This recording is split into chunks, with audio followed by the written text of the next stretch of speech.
Oh, hi. Didn't see you there. This is my second time making this video today because I'm an idiot.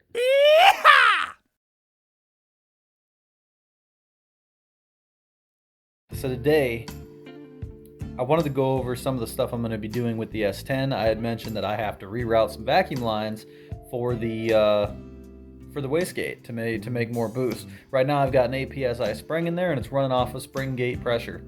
I want to up that sucker with a little turny of the knobby boost. So I got to move some vacuum lines around. Right now I have it set up the wrong way and I need to change it. And I was going to walk you guys through what I did wrong and what you need to do to get more boost. So looking at my cute little diagram here, excuse my amazing artistry, we have our little turbo right here.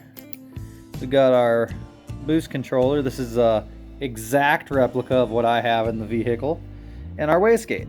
Okay, so let's start with my boost controller. I'm gonna get rid of this and I'm gonna give you that, another beautiful drawing. So on here, this is my boost controller that I have sticking out of my dash right now. This is a Grimspeed, and this boost controller is set up to basically limit the amount of air coming in one way and leaving the other. Okay, so it has a big knob, as you can see, knob right there, and if I turn that knob clockwise, it will push a spring and check ball down into here, and it'll allow more air to pass from here to here.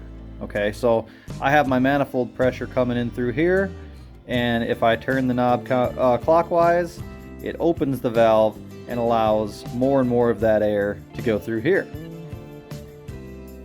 Right now, I have it set up to where I have boost reference going to the bottom port of my boost controller, and from this here end of the boost controller, I have a vacuum line going to the bottom port on my wastegate.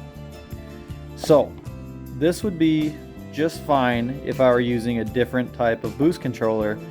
However, I just explained to you how this boost controller works. It just limits air going in here. Okay, with this knob all the way out, all the way minimized, I have 8 pounds here.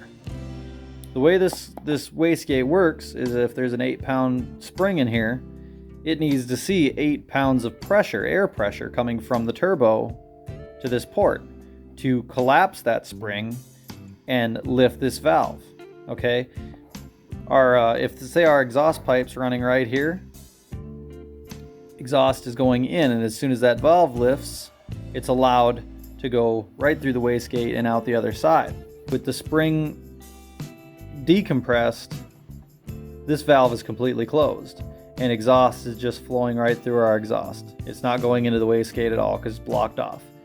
Okay, if we have 8 pounds of boost coming from our turbo to here, it lifts the diaphragm in the wastegate, compressing that spring, lifting the valve, and allowing our exhaust gases to escape here before ever making it to our turbo down the line.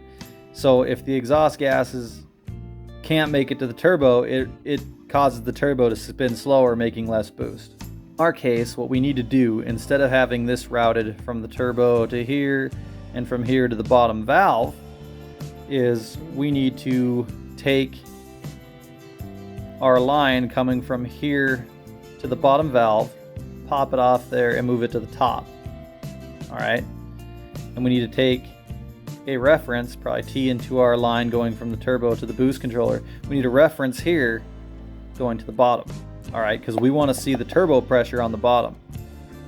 When I'm going to leave my 8-pound spring in here, and when we see 8 pounds of boost come up through the T into here and start collapsing that spring, it'll still work on gate until I start turning this knob in.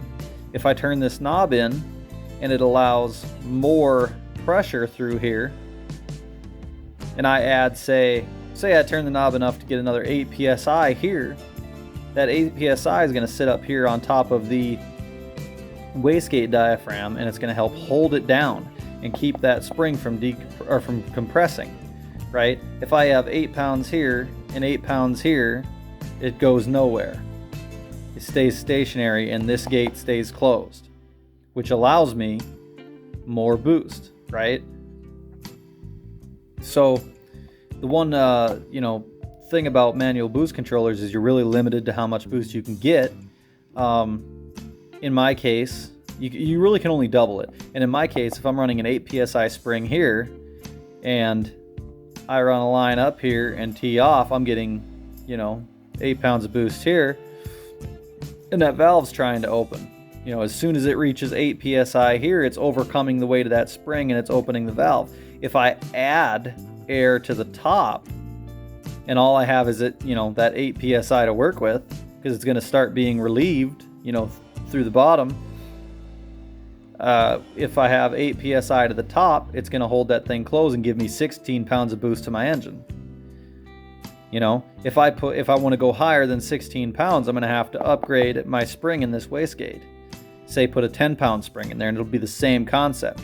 If we're seeing 10 pounds of boost here, 10 pounds of boost here, I can get 20 psi. It's pretty simple. It's not crazy. So right now, if we want more boost from this controller that I have now, this line has to go to the top of the wastegate, and I have to tee this line to go to the bottom of the wastegate, so that when I add pressure by turning my knob to the top of the wastegate, it holds that diaphragm down, holds that gate closed. And if the gate's closed, all the exhaust goes straight to the turbo housing, causing it to spin faster, causing it to make more boost. Basically, I just wanted to make a real quick video, being as I'm going through this stuff anyway. I can't show you on my S10 because the thing is like compact and you can't see up in there. I can't even see up in there when I'm working on it, so I highly doubt I'm going to get a camera up in there. But this is the basic concept that we're going for, and if you're using a manual boost controller, this is the way to go. There's other options. I mean, you can use MAC valves with CO2 and stuff, but we're not going to get into all that. For now, we're just working with the manual boost controller that we have. So I thought I'd take you guys along, show you kind of what I'm thinking and what we're doing ahead of time so you know what's going on. Thanks for watching, guys.